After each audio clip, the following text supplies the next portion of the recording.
गौतम बुद्ध हमेशा अपने शिष्यों से कहा करते थे कि हमारी जीभ दुनिया की सबसे तेज चाकू है और दुनिया में सबसे खतरनाक हथियार हमारे शब्द हैं, जो बिना किसी खून खराबे के लोगों को अंदर ही अंदर मार सकते हैं। हमारे शब्द हमारी ताकत है, लेकिन यह कमजोरी भी हो सकती है अगर हमें नहीं पता कि कब, कहां और कितना बोलना है। यदि हम सही समय पर सही इरादे से सही शब्दों का प्रयोग करते हैं तो यह हमें एक सफल व्यक्ति बनाता है, लेकिन अगर हम सही समय पर सही इरादे से सही शब्दों का प्रयोग नहीं करते हैं तो यह हमारे जीवन को नर्क से भी बदतर बना सकता है। तो आज मैं आपको मौन पर एक कहानी सुनाऊंगा और यह कहानी आपकी जिंदगी बदलने वाली है। यह आपको मौन की शक्ति का एहसास कराने जा रहा है। जापान में एक बहुत प्रसिद्ध बौद्ध भिक्षु थे जिनका नाम दीजाई था।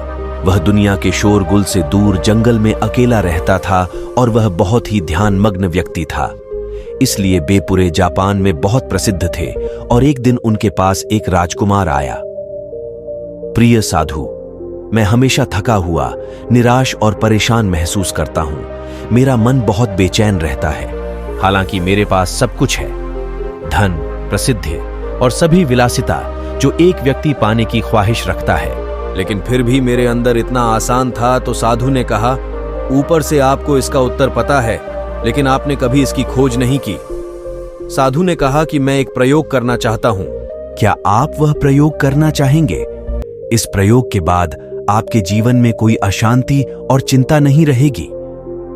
यह सब सुनकर राजकुमार बहुत परेशान हुआ, लेकिन उसने साधु से कहा कि मुझे बताओ कि मैं क्या करूं।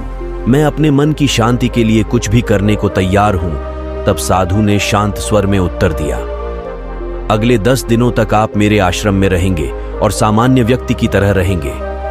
और इन 10 दिनों तक आप अकेले मौन में बैठेंगे और जितना हो सके कम बोलेंगे। राजकुमार साधु की बात से सहमत हो गया। पहले दिन उन्हें लगा कि उनका मन सामान्य व्यक्ति से ज्यादा विचलित है।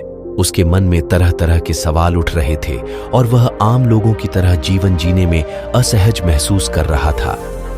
उसके भीतर बोलने की प्रबल इच्छा थी, पर वह मान गया और कुछ न बोला, एक शब्द भी नहीं। लेकिन वह चुपचाप बैठा रहा। लेकिन जैसे जैसे रात होती गई, उसे एक बड़ी शांति का अनुभव हुआ। उसके लिए यह बड़ा अजीब था। वह अंदर ही अंदर खुश हो रहा था और अपने आप से पूछ रहा था कि बेचैनी कम क्यों हो रही है। अगले दिन राजकुमार एकांत में बैठा प्रकृति को, फूलों को, पौधों को, आकाश में उड़ते पक्षियों को देख रहा था। अपने जीवन में पहली बार वह देख रहा था कि उसके चारों ओर कितनी सुंदर प्रकृति है। वह अपने चारों ओर प्रकृति को देख और महसूस कर सकता है। इस तरह एक हफ्ता बीत गया और उसके मन की सारी बेचैनी, सारी उथल पुथल, सब कुछ गायब हो गया। 8वें दिन की सुबह राजकुमार की आंखें अपने आप बंद होने लगीं और वह गहरे ध्यान में डूब गया। उसने आंखें बंद की, गहरे ध्यान में चला गया। कोई चिंता नहीं थी, मन में अशांति थी। राजकुमार को भीतर ही भीतर गहन शांति का अनुभव होने लगा। बाकी के 2 दिन गहरे ध्यान में बिताने के बाद राजकुमार खुद को एक बौद्ध भिक्षु के सामने पेश करता है। राजकुमार ने साधु से कहा कि प्रिय साधु, मुझे उत्तर मिला कि मेरा मन इतना अशांत और अशांत क्यों है। उन्होंने कहा कि मुझे पता था कि मेरा मन इतना विचलित और अशांत क्यों है। फिर उन्होंने पूछा, बताओ क्या जवाब मिला।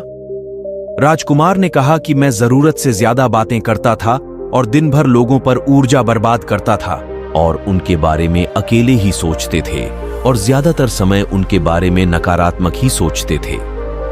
इस प्रकार मेरा समय नष्ट हो रहा था और अधिक बातें करने और सोचने से मेरा मन अशांत हो गया था। इस वजह से मैं कोई भी काम अच्छे से नहीं कर पाता था, जिसके कारण मैं लगभग हर काम में असफल होने लगा था। और निरंतर असफलता ने मुझे और अधिक उदास और चिड़चिड़ा बना दिया और इसने मेरे जीवन को और नष्ट कर दिया। लेकिन ये 10 दिन बिल्कुल अलग थे। अब ऐसा लग रहा है कि अपनी जिंदगी को पूरी तरह से जी रहा हूं और इससे पहले मैं अपनी जिंदगी गलत तरीके से जी रहा था। मैंने यह भी सीखा कि हमें ध्यान करने की आवश्यकता नहीं है, ध्यान अपने आप हो जाता है जब हम अभी भी और चुप हैं। ध्यान में मैंने पहली बात यह सीखी कि किसी के जीवन में सबसे महत्वपूर्ण घटना स्वयं को जानना है। बौद्ध भिक्षु ने कहा कि आप ही नहीं, दुनिया में ज्यादातर लोग जरूरत से ज्यादा बोलते हैं। आज भी ज्यादातर लोग एक दूसरे को नीचा दिखाने के लिए ही बोलते हैं और आज भी लोग ज्यादा बातें करते हैं और अपना जीवन बर्बाद करें। साधु ने राजकुमार को मौन रहने का महत्व समझाया और कहा कि एक बार शिष्य गौतम बुद्ध से पूछते हैं कि प्रिय बुद्ध, आप अधिकांश समय मौन क्यों रहते हैं? बुद्ध ने मौन रहकर कहा, मैं गहराई में मौन रहता हूं। मौन स्वयं को जानने की पहली सीढ़ी है। यदि आप ऊबे नहीं हैं तो स्वयं को जानना असंभव है। स्वयं को जानने की पहली सीढ़ी मौन है। जितना जरूरी हो उतना ही बोलें और बिना बोले ही उनका काम न बोलें और बोलना बंद कर दें, और आप यहां पाएंगे कि 90% बोलना हानिकारक होता है। नहीं बोलते तो अच्छा था। 90% मुश्किलें कम हो जाएंगी अगर लोग थोड़ा सा चुप हो जाएं, झगड़े कम हो जाएं, अशांति कम हो जाए, फेंकना कम हो जाए। अगर तुम दोनों चुप रहना सीख जाओ तो दुनिया में बहुत सारी मुसीबतें सिर्फ बोलने से पैदा हो जाती हैं। सब कुछ चुप रहना है। जब तुम ही बोलते हो तब तुम एकांत में अकेले हो, भीड़ भरे बाजार में भीड़ में खड़े हो, बोलते नहीं हो। तुम हिमालय के शिखर पर पहुंच गए हो। जिसके पास मोंटी ब्लैक और सिल्वर है वो भीड़ में भी अकेले रहने का हुनर जानता है। वो अपने पापा के लिए गोता लगाने लगता है। एकांत में मनुष्य स्वर्ग भी है। दूसरों की उपस्थिति बेचैनी पैदा करती है। पहले अपने साथ मौन धारण करो, फिर अपनी ऊर्जा को मोड़ में आने दो, मन को घर आने दो। जब आप दूसरों की उपस्थिति से उठते हैं और परेशान हो जाते हैं तो उचित है कि आप अपनी आंखें बंद कर लें और अपने आप में खो जाएं। तुम वहां से भी ताजगी पाओगे क्योंकि तुम्हारे जीवन का स्रोत वहीं छिपा है। वह किसी और में नहीं है, लेकिन तुम्हारी जड़ें तुम्हारी जैसी हैं। आखिर कौन तुम्हें अपने भीतर ले जाएगा? यदि कोई ना हो तो मुझे स्वयं ही भीतर जाना होगा। इसीलिए अपने भीतर जाओ। वही परम राजा है, वही जीवन का स्रोत है। वहीं से आनंद का जन्म होता है। वहीं से तुम मृत्यु में डूबोगे। वहीं तुम्हारा सूर्य उदय होगा, वह फिर अस्त होगा। जब भी तुम डुबकी लगाकर लौटोगे वहीं से पाओगे। फिर तुम फिर से तरोताजा हो जाओगे। तब जीवन का नया धन पाओगे। फिर नई शक्ति का जन्म होता है। थकान मिटती है, उदासी मिटती है, चिंता मिटती है। जैसे कोई नहाकर आता है तो शरीर शीतल हो जाता है, शांत हो जाता है, वैसे ही भीतर से कोई वापस आता है तो मौन में स्नान करके लौट आता है तो पूरा व्यक्तित्व शांत हो जाता है और मन आनंदित हो जाता है। जब आप आंतरिक मोह की उस ऊंचाई पर पहुंच जाएंगे तो आप पाएंगे कि आपका मन बोलने से भी नहीं बढ़ता। वह निरंतर तुम्हारे भीतर बैठी उसकी एक अंतर्धारा बनी रहती है। तुम बोलो लेकिन अपने को मत छोड़ो। आप शब्दों का प्रयोग भी करते हैं लेकिन अपनी चुप्पी नहीं तोड़ सकते। एक बार गहरे सन्नाटे में, तब तुम्हारी वाणी में सुगंध होगी, फिर तुम्हारी वाणी में विशालता होगी। जो तुम्हारे बोलने का संगीत होगा सब ठीक हो जाएगा। आप बोलेंगे तो दूसरे ठंडे पड़ जाएंगे।